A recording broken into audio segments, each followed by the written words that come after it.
बाबा ने कई भविष्यवाणियां करी।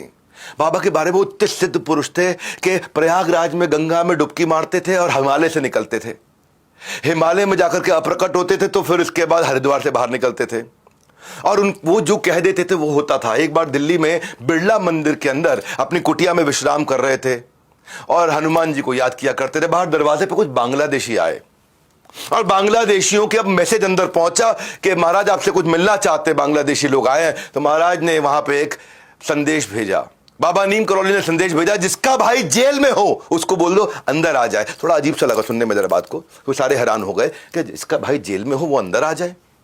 अच्छा, किसी को पता ही नहीं इनमें से किसका भाई जेल में है। तो एक आदमी ने बोला मेरा भाई जेल में है, मेरा भाई पाकिस्तान के अंदर जेल में है। तो वो जो बोला उसने कि मेरा भाई जेल, उसको अंदर ले जाया गया। तो बाबा ने कहा कि भाई तुम्हारा भाई दुश्मनों की कैद से जल्दी बाहर आएगा और तुम्हारे देश का सबसे बड़ा शहंशाह बनेगा।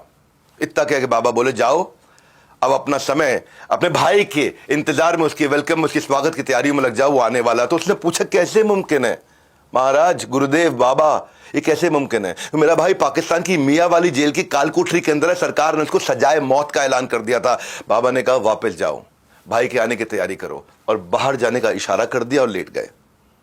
आप जानते हैं कौन थे वो? बाबा के सवाल करने वाला वो जो शख्स था वो कौन थे? वो आजाद बांग्लादेश के पहले राष्ट्रपति शेख मुजीबुर रहमान के छोटे भाई थे। तो ये जो है ना, ये शेख मुजीबुर रहमान प्रिजनर से प्रेसिडेंट बने, सलाखों से सीधा सत्ता मिल गई, आज कहां और कल कहां। इसके पीछे आपसे भी बोल रहा हूं मैं, हाँ आपसे भी बोल रहा हूं, एक ही चीज तय करती है आपका कितना बड़ा विजन है। नाम था उनका, जो बाद में चल के रामदास बने।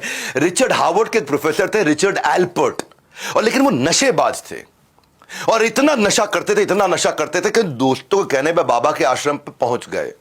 वो है ना, भगवान चाहते थे ऐसा हो जाए। उस वक्त बाबा अपने भक्तों के साथ कुछ स्वर्ग की बातें कर रहे थे। तो रिचर्ड बोले बाबा स्वर्ग मैं दिखा सकता हूं आपको, यहीं दिखा देता हूं स्वर्ग आपको।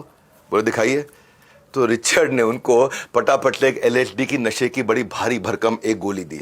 बोला ये खाइए और देखिए एकदम स्वर्ग देखेगा। बाबा ने सोचा होम्योपैथी की गोली की तरह ठक से बच्चों की तरह खा ली। वो LSD की गोली होम्योपैथी की तरह खा ली। रिचर्ड देखता रह गया। उनको लगा भाई शायद मैंने कोई गलत गोली दे दी, क्योंकि बाबा कथा करने में लगे हुए, बाबा की कथा चल रही है। वो आगे बढ़ा, उसने फिर से वही बात कही। बाबा ने कहा मुझे कुछ स्वर्ग जैसा महसूस हुआ नहीं, तो सब ऐसा ही लग रहा है मुझे। उसने कहा रुको रुको बाबा, हो सकता है मैंने गलत गोली दे दी। 2 गोली और पकड़ा दी LSD के। 3 गोली एक दिन में सबसे बड़ा नशेबाज भी नहीं खा सकता था। तीनों गोली उन्होंने ले ली, एक पहले 2 बाद में। अब ये रिचर्ड देखता रह गया, बाबा कथा कर रहे हैं स्वर्ग की। अच्छा, वो रिचर्ड जब परेशान हुआ, अपना माथा पीटने लगा, ये हुआ क्या? तो बाबा समझ गए परेशान है। बोला क्या हुआ? मुझे स्वर्ग नहीं दिखा, तुम परेशान क्यों हो रहे हो?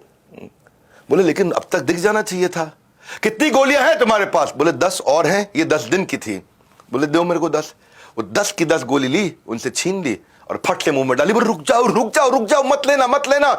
बाबा ने फट से 10 की 10 गोलियां डाली, एक घूंट पानी पिया और अपनी फिर कथा में लग गए। इतने में रिचर्ड चिल्लाने लगा, अरे मर जाएंगे मर जाएंगे मर जाएंगे, हॉस्पिटल बुलाओ, एम्बुलेंस बुलाओ, डॉक्टर बुलाओ, सब बुलाओ। अब सारे के सारे उनके शिष्य लोग चिल्लाने लगे, भाई लड़का चिल्ला रहा है, कुछ हो ना जाए। तो प्रेशर के अंदर बाबा की डॉक्टरी जांच कराई गई, उसके अंदर से कुछ नशा निकला ही नहीं। इससे हुआ क्या? उसका सारा नशा उतर गया ये देख के कि महाराज को कोई नशा नहीं हुआ। रिचर्ड बाबा की चमत्कारी शक्तियों को मान गया और अमेरिका वापस कभी भी ना जाने का वचन लेके जीवन भर उनकी सेवा के लिए आश्रम में रुका। उनके सबसे महान शिष्यों में से एक थे रिचर्ड। उनका नाम बाबा ने बदल के बाद में रामदास रख दिया था। एक तरफ थी गोली और एक तरफ थे बाबा नीम करौली। जय बजरंग बली।